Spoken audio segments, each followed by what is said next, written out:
Tony. I think the big question after watching this episode is how much money is Tony Khan paying Tony Schiavone to claim that this was the best Dynamite of all time. Welcome back, guys, to Fog Wrestling. Newsflash, this wasn't the best Dynamite of all time. Wasn't the best Dynamite of June. Hell, it wasn't the best Dynamite in the last 8 days. Tonight was Dynashite. It was definitely not that good, and I tell you what, there's method to the madness, alright? This is why he's force-feeding it through Tony Schiavone's 70-year-old earlobes, because Raw ended with a pretty good ending, one of the better endings in months. I did prefer Rock Cody, but here, people would have preferred this, and I think that's fair enough. It's good that there's a fucking debate, alright? It's good to have debates and actually be like, here, see that ending that was the best thing we've seen in like 10 years? There's one to rival it. I genuinely think that Tony Khan is trying to pretend that this Dynamite was like the best thing we've seen in wrestling in years, because he couldn't come up with something good, so it's actually easier to make the commentators pretend and lie to the audience that they did come up with something good. At least Excalibur can't see through his fucking mask. Maybe that's his excuse for pretending it was good. What's Schiavone's excuse? Paycheck, brother. All about the money, brother. And Taz, well, he didn't really bark the same great, but what was good about this show? Well, as JBL says, Taz can't see over the desk, so... Well, I mean, I'm sure Tony can afford to buy him a few cushions, but I'm not going to pretend this show was awful, but to pretend it was anything above shite is delusional. Yeah, look, it was just your average AEW Dynamite, which is probably like a 1 or a 2 out of 10. There was nothing special on this show. It was jobber match after jobber match. Sometimes there's people on Dynamite and they cut good promos, or you get nice wee segments or whatever. Didn't really get that tonight, but let's get into it. Let's break it down. Let's talk about it. But yeah, no, I think this is probably one of the worst Dynamites I've seen, I would say, since the Tony Khan shit. I think since they dropped Tony Khan on his head, I think this has been one of the worst Dynamites I've seen. It was just very lackluster. Nothing happened. They're kind of in this like weird territory where they've got Forbidden Door up and there's no real storylines, because it's basically just everybody in AEW taking on people from outside the company. Yeah, you've got a couple of like AEW people like Strickland and Osprey fighting each other, but even that's not got a storyline. It's basically just two champions competing for the belt. But it almost feels like Dynamite isn't, not that they try normally, but it almost feels like they're just not doing anything till after Forbidden Door. Yeah, which would make more sense for the Tony Khan thing. They're in limbo. They know they're not producing anything good because they're sacrificing it for a pish excuse of an invasion angle between companies that we've already seen wrestle in AEW. I mean, what are we doing here? It's nothing fresh. I mean, at least we know Japan, right? I know we act oblivious sometimes and pretend we don't know who half the guys are. But see this MCLL? It sounds like a fucking injury, a leg injury. It's CMLL. I mean, that's my point. It doesn't sound like a company, does it? No, I mean, we've been doctored into the New Japan shit by Meltzer. Meltzer doesn't really talk about Mexico as much, so this CMLL is like a new breed. It's almost like this new company. And well, I'd take the new breed. I'd take Elijah Burke, Marcus Corvon, Kevin Thorne. Matt Striker. That guy. Matt Striker, I am your teacher. Alright, so let's kick off. We get MJF versus Rush. Now, these two have been feuding for the past week. MJF came back and his promo basically buried the build-up and buried Forbidden Door. He says he's probably going to take on some guy from Mexico, some nobody from Mexico or Japan. And then Rush came out, and I guess we all thought that Rush was going to be the nobody from Mexico. But it turns out this feud is just like to waste a couple of weeks before MJF actually gets his real opponent at Forbidden Door. And his real opponent at Forbidden Door is somebody that's even less known and less relevant than Rush. It's like, how is that even possible? I don't know how it's possible, but here, it's probably the same reason it's possible about the things that MJF was wearing in his boots, because what the fuck was that? Yeah, MJF wearing big platforms. I know this guy's small, but he had it like 4 inches to his height tonight, but doesn't really do anything for me. MJF wins with a brainbuster. 1, 2, 3. And then after this, we get the Video Titantron come on, and it's Brian Cage, I believe, and he's standing to some guy in a mask. And Brian Cage says that Hechiro. At Forbidden Door, you're going to take on Hechiro. And then Hechiro gets on the mic and he goes, Arriba, me cross the border, me Forbidden Door. Cross the border. Like you. Oh, no, me mow your lawn. Me lose to you at Forbidden Door. You not pay. You not pay pesos. And it's like, well, what are we doing here? Like, why not just save Rush versus MJF for Forbidden Door? Who the hell is Hechiro? I mean, how about just go Cheerio? Bye-bye. I mean, who is this guy? He's hanging about with Cage of Agony. Therefore, straight away, we know he's a fucking bum. Yeah, I mean, that tells you, who? Is it Cage of Agony? Cage of Agony. I thought it was the Gates. Oh, because Cage is in it. Oh, it was a 3-man faction there. It's just a 3-man, but yeah. Look how fucking flat MJF's return is. And when is Forbidden Door? Is it this Sunday or the following Sunday? I think it's the following. I think it's in July. I wouldn't quote me on that. No, it's not. It's in June. Oh, it must be this Sunday then. Or is it July? It's either this Sunday or next Sunday. Let's go back to MJF, alright? Either way. No, because this needs to be fucking talked about. Right. You can say what you want. What do you want to talk about? This date, the date for this shite pay-per-view is irrelevant, right? MJF's return get hyped to Triple H in 02. Is it getting hyped to Triple H in 02 any fucking Hold on, it got compared to that because of the jacket he was wearing, that's the only reason. He was on roids. No, compare it. You've got Triple H, Austin and Taker going into the Rumble. Triple H wins the Rumble. Then he fucking wins it, mate. Look at this MJF. He even admitted himself that it's shit. Like, you only get away with this in AEW because Tony Khan doesn't have a fucking backbone. See that line about MJF burying the company, basically saying, here, they're going to put me against some Mexican? That's not fucking scripted, by the way. Yeah, you wouldn't really get Austin coming out and going, they're going to stick me in a match probably against some bum from Sunday Night Heat. No, you but... just wouldn't get that. Like, that's like Drew McIntyre coming out before Clash of the Castle. Like, here, they're just going to have me job out in my hometown. Because that's forward in the storyline with CM Punk, so enjoy. Yeah, it was weird. Anyway, it's like breaking kayfabe. That's what it is. It's like he's announcing something that's going to happen before. But he's not wrong, is he? No, he's not wrong. He's fucking right on the money. And going into Forbidden Door, I mean, it's pretty predictable. MJF has returned, and they'll probably just put him in a match with some guy from Japan or some guy from Mexico, and bang. And I think this is why MJF probably should have returned at Forbidden Door, because this is fucking butchered him. He doesn't feel like a big deal. The only thing is, I thought the man he'd be against from Mexico would be Rush, but apparently it's Hechiro. Anyway, I'm in no rush to find out what happened next, but it's Kyle O'Reilly, Orange Cassidy, Meth Head Briscoe, and Dante Martin. This was... Now they're in an 8-man tag match later tonight, and all night it's getting hyped as an all-star tag team match. How can this be an all-star tag team match when it has no stars in it? Yeah. I don't care. Dave Meltzer can rate this 5 stars or whatnot. Look, nobody in this match is a star. Nobody in this match is a draw. Nobody. That's what it is. A bunch of nobodies. 8 fucking nobodies. But see, you think about it. See when WWE, right, were back when wrestling was good. See if it was going to be like an all-star main event. You would expect it to be like 8 of the top fucking guys. 8 guys, 4 massive feuds. That's what would classify as like an all-star tag team match. Not this. No. Absolutely not. Not one world champion in this match. I don't think there was even one person that is challenged for a world title in this match. Look at any era of wrestling, like all the eras we hype up, like you were getting fucking, these fucking megastars. Like we're not even talking like, like RVDs and Booker. I'm talking fucking Austin and The Rock. Look, when you got Austin and The Rock against the NWO, and people say they butchered that. That's an all-star handicap tag-on trio match. No, it is, but Mark Briscoe, man, Jack Perry walks in, Jack Briscoe, my brother died, so the only reason they push me, player. I mean, come on, fucking realize. This guy's reel them effing. If they said all meth tag team match, Fucking only reason this guy's in it. Yeah, so, I mean, you got Mark Briscoe. He's the one doing all the talking. He cuts a promo. Jack Perry walks past. He looks at Mark Briscoe. Then he walks off. Mark Briscoe then says, "Who's that guy?"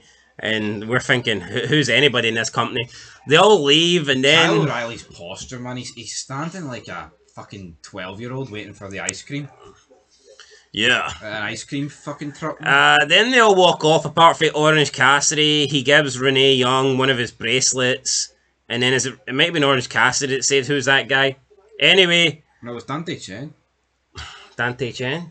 Dante Martin. Dante Martin? He said it like off camera as he was leaving. Who's that guy? Who's that guy? Who the fuck are you? Who no, are you? hold on. Orange Cassidy gives Renee Young a bracelet. Oh, I remember Austin when he used to give fucking Lillian Garcia and Jonathan Coachman his wee fucking girly bracelets. Fuck off, man. You want a can of Steve Weiser? You know, like, No, give him a beer or something. do you want a beer or do you want a wee fucking bracelet?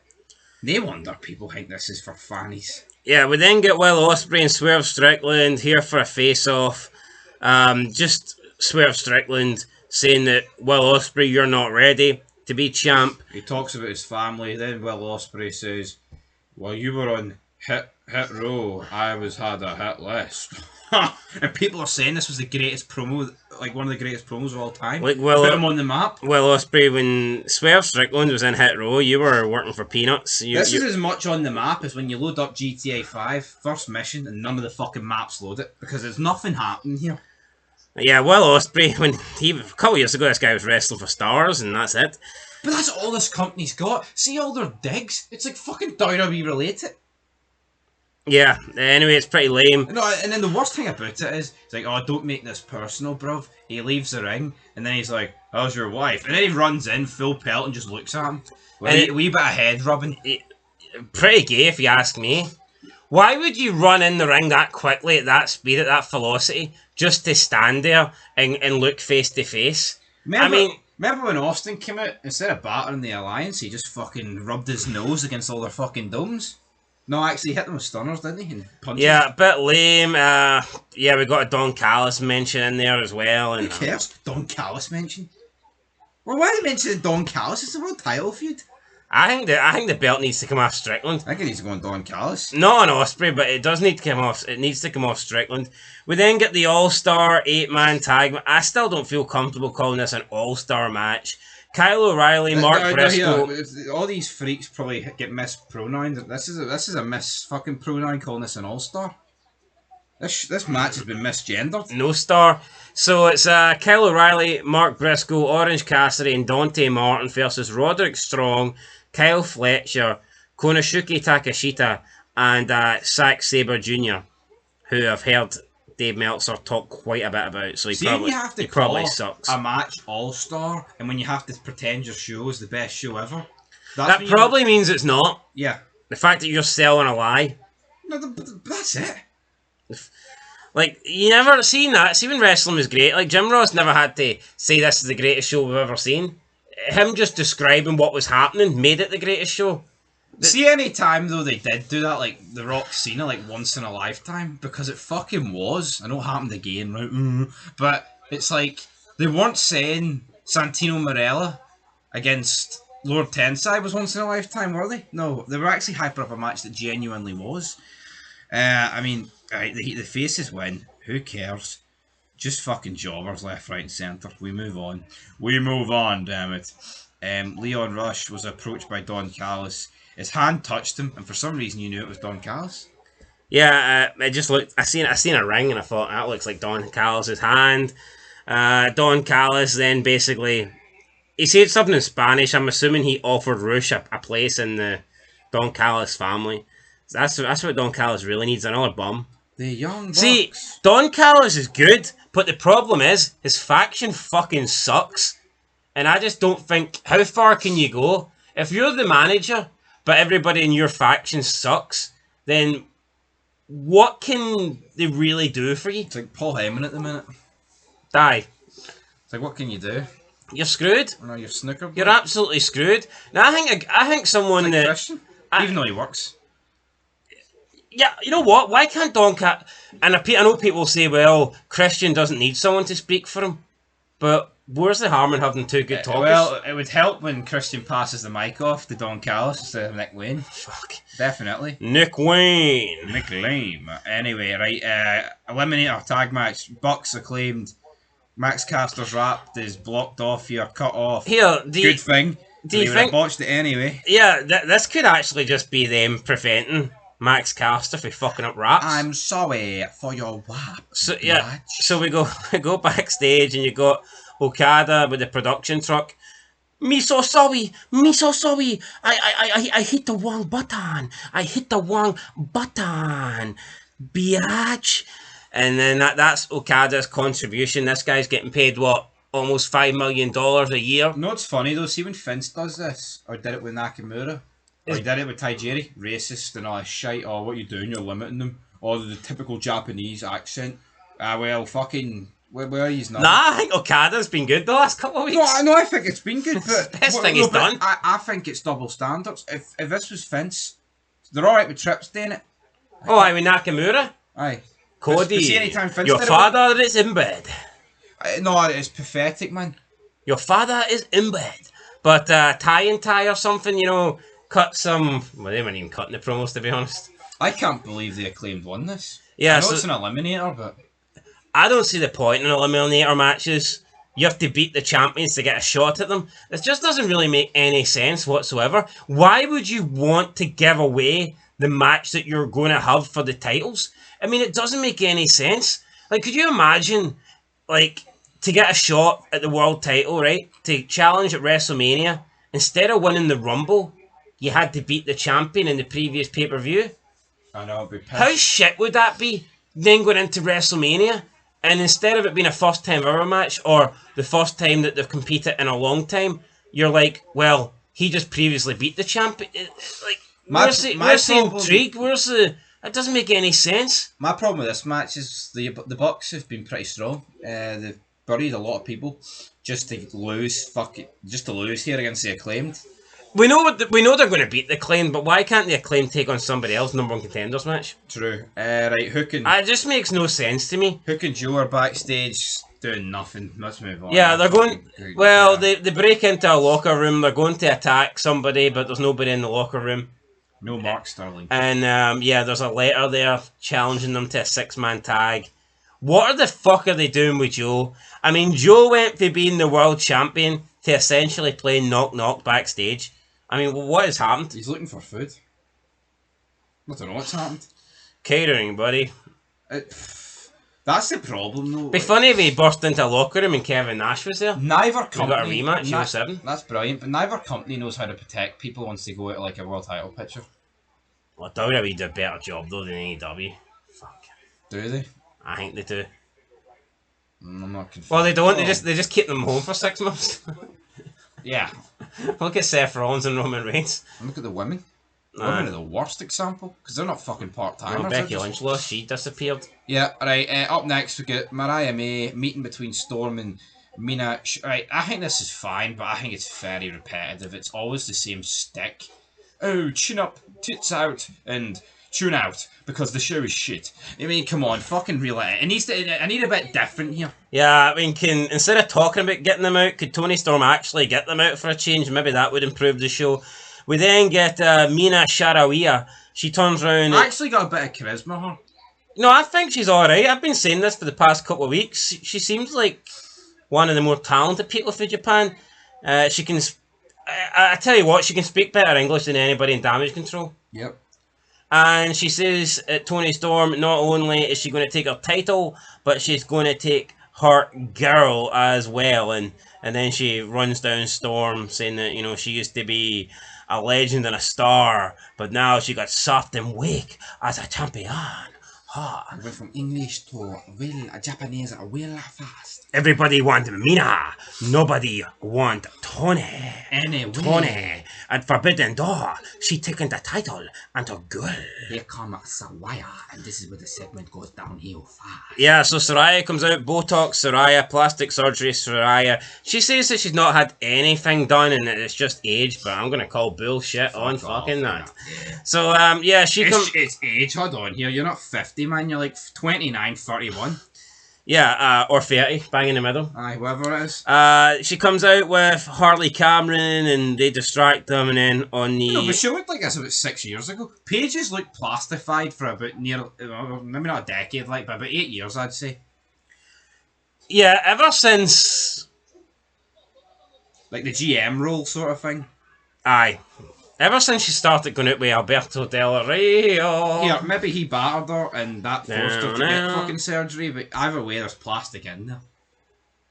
Aye, anyway, fuck, I feel like battering myself whenever Alberto... What a boring guy he was, to be honest. And seeing you look back, though, the only thing this guy fucking had was his own personal ring announcer. I'll never forget the vignettes where he was in this house that wasn't that rich, but... He was pretending he was like fucking a billionaire. Yeah. It was like your average fucking house and he's sitting beside the fridge. He didn't even have a fucking ice dispenser. In some like Mexican shack made of bamboo sticks or something. My name's Alberto Del Rio. I buy burritos 2 at a time. I got 10,000 pesos. This is worth about $5 American, eh? Yeah. I come and mow your lawn for 5,000 pesos and that gave me $7.50. I probably tore up a forbidden door because I'm a random Mexican. I can take on MGFs, eh? Anyway, talking of men, yeah. Nyla Rose takes on Chris Statlander. Well, let's go back to the plastic bitches. Well, let's talk about the table bump here. So I thought it was alright. Yeah, we see Toni Storm taking care of business. She goes for the hip attack. The table smashes through it. Saraya pulls out her wee body there, or maybe it was Saraya that got pulled out. One of them got pulled out. You have Toni Storm smash through a table. You've got the butler guy checking on her. You've got Saraya and her goonies walking to the back, and meanwhile you have Mina, who had Mariah May at the top of the ramp, and she's like cuddling her and stuff like this, and it looks like Toni Storm was there willing to risk it all to protect Mariah May, but Mariah May wasn't there to help Toni Storm. So I mean, at this point, this is probably the best story going. I would say this is the best story going for women in all of wrestling, apart from like the Liv Morgan stuff. But again, that's more the fact it's with men, isn't it? Well, yeah, it's not really it's not a women's title feud. Well, I was actually going to say I think this is the best story going in AEW, but if you want to say it's the best female story going, well, are you going to tell me Bayley's doing something? Nah, definitely not. Definitely not. At this point, I'm 50-50. I don't know where Mariah May's loyalties. Where do your loyalties lie? I say. Well, I don't know. I think there's more. I think they lie with that Mina because. Do you think Mina will become the new champion? Is it going to happen at Forbidden Door? It doesn't really. It's the Toni Storm. Oh, Jesus Christ! At least pretend. It's hard to pretend. For the sake of the viewers, come on. Anyway, let's move into it. Yeah, it's the best thing going in wrestling. I said, but I don't give a fuck. The Owen Hart Cup quarter-final. Now this... Owen Hart would be turning in his grave if he knew a man was fucking pretending to be a woman against another man. This is the women's category, but you could be forgiven for believing you were watching the men's quarter-final for sure. It is Nyla Rose, an actual man, taking on the alien Chris Statlander. I mean, you talked about flat-chested Serena Deeb, but I mean, does Chris Statlander no fall into that boat? Should she not get a hold of Paige's Saraya's plastic surgeon or something? I probably should, but I mean, Nyla Rose probably got the biggest tits on the roster, and they're not even plastic. Not even real, buddy. Anyway, they're real, but they're fucking man tits. Moves. We see Rose. I mean, Chris Statlander did hit a tombstone pile driver. Did we give any credit for that? I thought it was going to be a broken neck. Did we give her credit? Imagine she went to the ring and did the sit-out one like Owen did and fucked Austin's neck. Well, I don't think Nyla Rose is Austin, to be fair. But... No, definitely not. No. Anyway.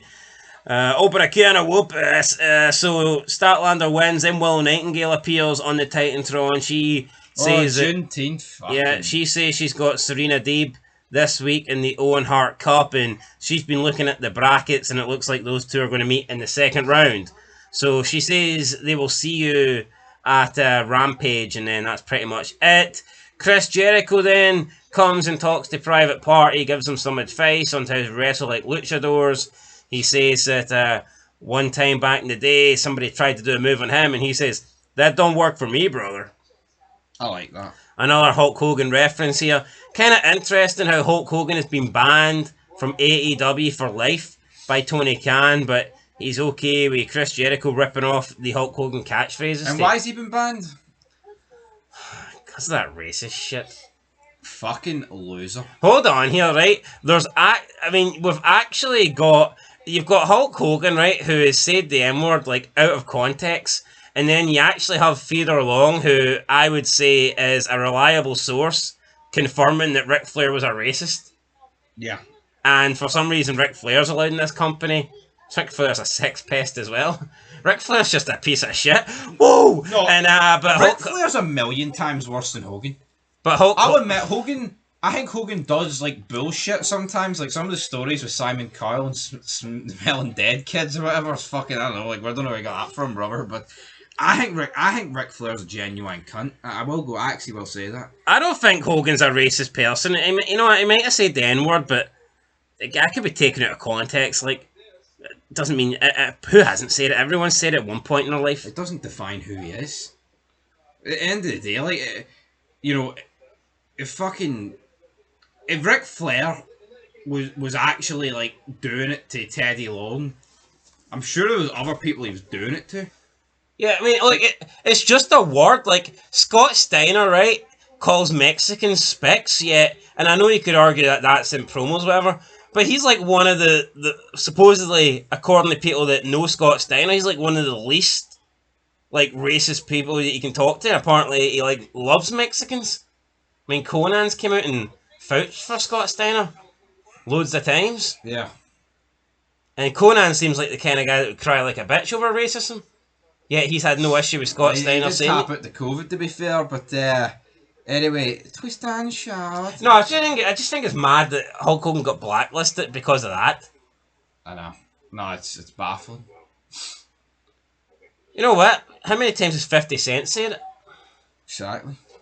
Don't work for me, bro. If I had a cent for every time 50 Cent said it, I'd have a hell of a lot more sense than 50. You would, but Daniel Garcia... Yo, it's 50. Defeats Rhett Titus.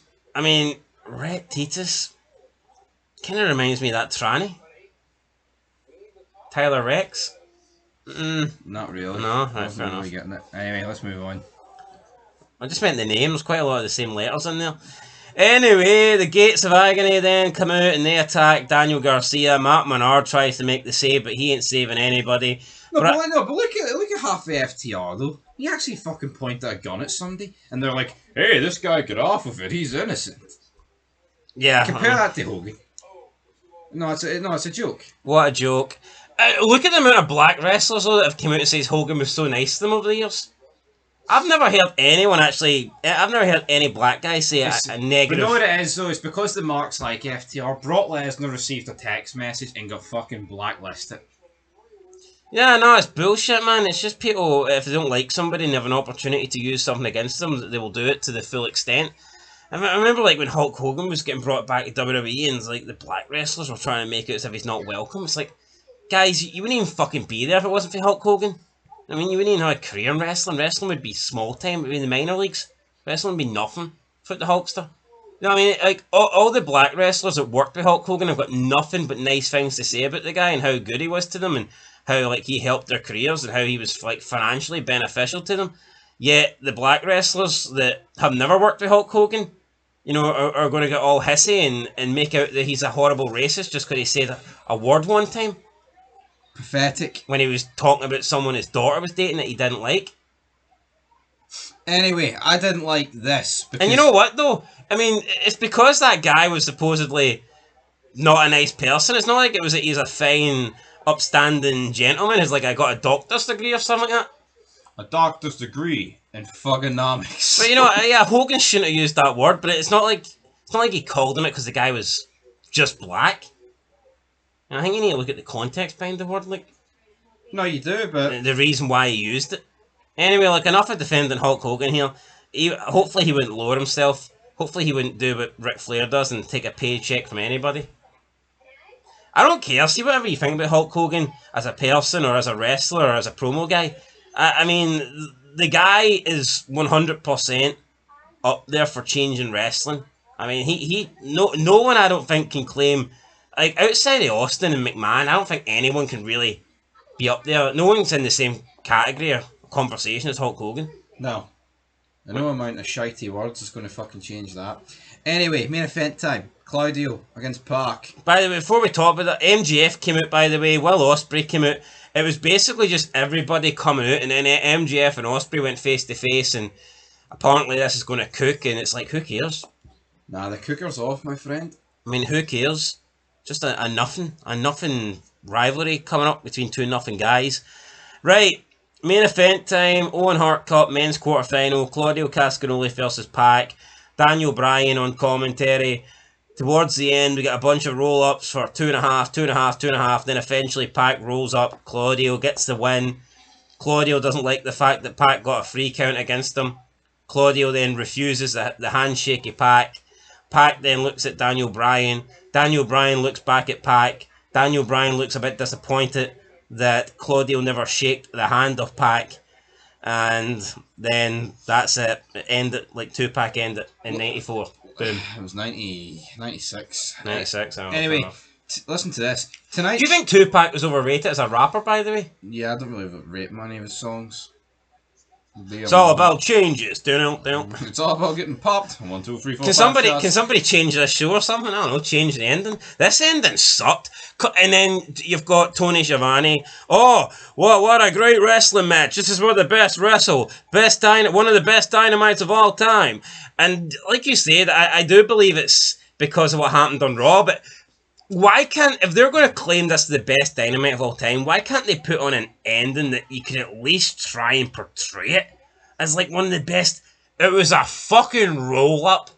Claudio didn't shake his hand, and Daniel Bryan sat on commentary. That's the way it goes, Claudio. Looking at, hey Claudio, we all win and lose. Tony Khan doesn't care. It's win-loss records, buddy. And it's like, Daniel Bryan just looks like he's about to start his 9-hour shift in Blockbuster. 9 to 5.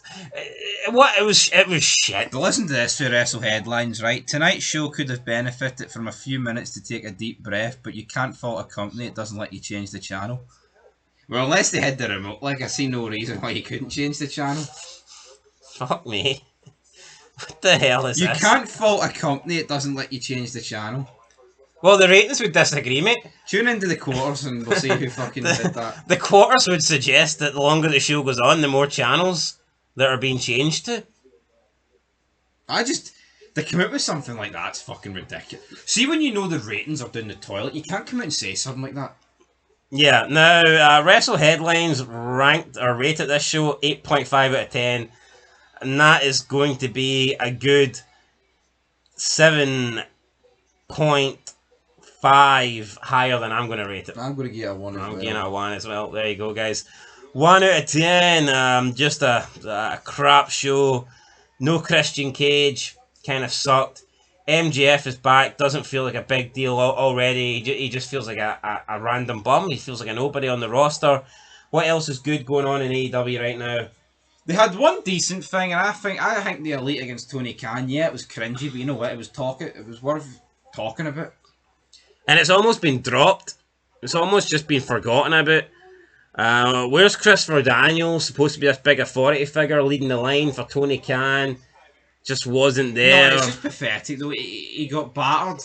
He put the neck brace on for the NFL draft. And then what was the outcome? Like, what was his comeuppance? Oh, he came out and he rolled down the ramp while they got fire extinguished. Is that it? Yeah, I mean, I thought they were going to have Team Khan versus the Elite or something for control at AEW. But, I don't know, maybe that will happen down the line. Didn't happen tonight, guys. 1 out of 10 for us. Wasn't a great show. Will be interesting to see the quarters. Yeah, just a very, very poor edition of Dynamite. We'll catch you in the next one. Till then, peace.